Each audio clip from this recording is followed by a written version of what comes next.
ஜெயகாந்தனா கண்ண மூடி படுத்தாலும் கனவுலவும் முகந்தான் ஜெயகாந்தனா நீ மண்ண மூடி மறைந்தாலும் போகாது உன் ஞாபகம் தான்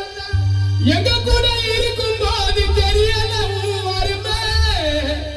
நீ போன பிறகு தானா தெரியுது வருமே நீ நம்ம வாழ்வதுதான் மனைவி விவிதாக்கு ரொம்ப கொடுமை இன்னொரு ஜென்மம் எனக்கு அது வேணும்